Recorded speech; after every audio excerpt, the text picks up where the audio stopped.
Hello and welcome friend. स्वागत है आपका आपके अपने चैनल लीगल निखिल में।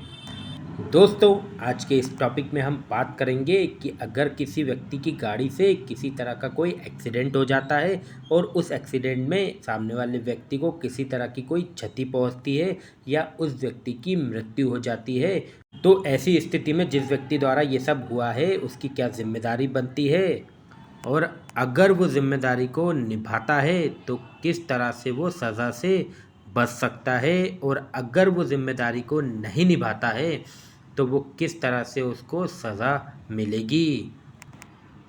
तो दोस्तों, अगर आपकी गाड़ी से किसी व्यक्ति को चोट लग जाती है या उसकी मृत्यु हो जाती है, तो ऐसी स्थिति में अगर इंसानियत की बात करें तो हमें चोट लगे व्यक्ति को अपनी गाड़ी में बैठाकर हॉस्पिटल ले जाना चाहिए। पर प्रैक्टिकली ये संभव नहीं है, क्योंकि एक्सीडेंट होने पर अक्सर भारी भीड़ जमा हो जाती है और एक्सीडेंट करने वाले व्यक्ति को दोषी मानकर उसके साथ हाथापाई मारपीट करने लगती है। और कई बार तो ये भी देखा गया है कि गाड़ी में भी आग लगा देते हैं। अब ऐसे में अगर आप वहाँ से चले गए तो ये माना जाएगा कि आप कानून से भागे हैं और आपने किसी को चोट पहुँचाने के बाद उसकी सहायता मदद भी नहीं की। और यदि ऐसा हुआ तो आप पर आईपीसी की धारा 304 लग जाएगी और आपको 10 वर्ष की सज़ा या जुर्माना या दोनों से दंडित किया जाएगा। अगर एक्सीडेंट में आपके द्वारा किसी की मृत्यु हो जाती है तो नॉर्मली अगर किसी व्यक्ति के द्वारा एक्सीडेंट होता है और उससे किसी की मृत्यु हो जाती है तो उस पर आईपीसी की धारा 304 ए लगती है, जिसमें अधिकतम 2 वर्ष की सज़ा और जुर्माने का प्रावधान है। लेकिन आप एक्सीडेंट करके भाग गए तो माना जाएगा कि आप जानते थे कि आपने किसी को टक्कर मारी है और उसकी मदद ना करने पर उसकी मृत्यु भी हो सकती है। और अगर आप भाग गए तो धारा 304 लग जाती है, जिसमें 10 साल की सज़ा हो जाएगी। अब दोनों धाराएं क्या है जिस वजह से दोनों में सज़ा अलग अलग और कम ज़्यादा है।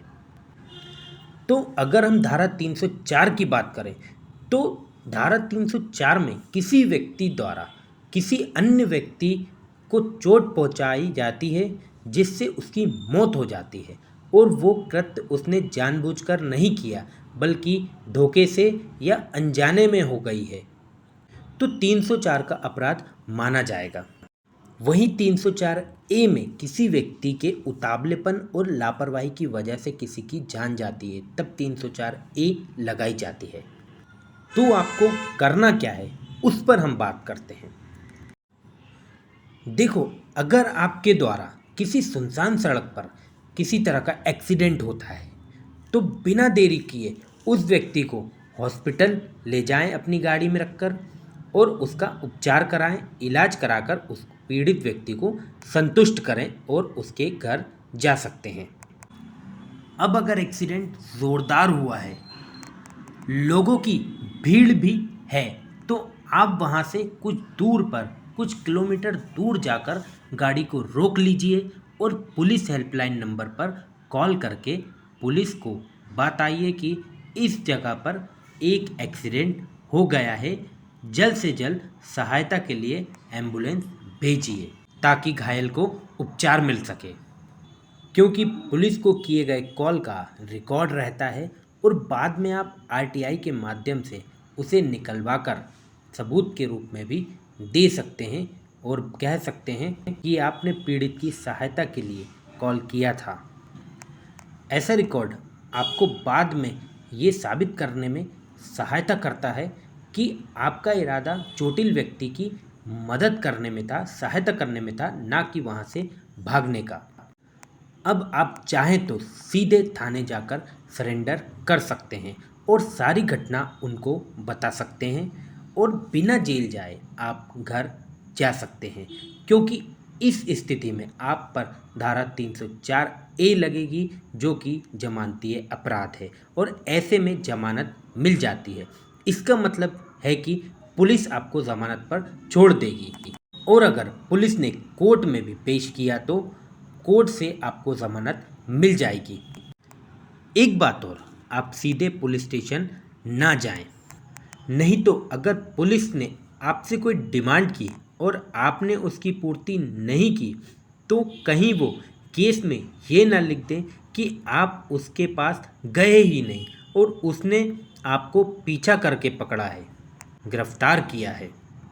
और ऐसी स्थिति में आप पर धारा 304 लगेगी जो गैर जमानती अपराध में आता है और जिसमें 10 साल की सज़ा या जुर्माना या दोनों का प्रावधान है। उम्मीद करता हूँ आपको इस वीडियो के माध्यम से समझ में आ गया होगा कि अगर ऐसी कभी कोई स्थिति होती है या आपके साथ कुछ ऐसा होता है तो आपको क्या करना है और क्या नहीं करना है। तो मिलते हैं नेक्स्ट वीडियो में किसी नए टॉपिक के साथ। तब तक के लिए जय हिंद, जय भारत।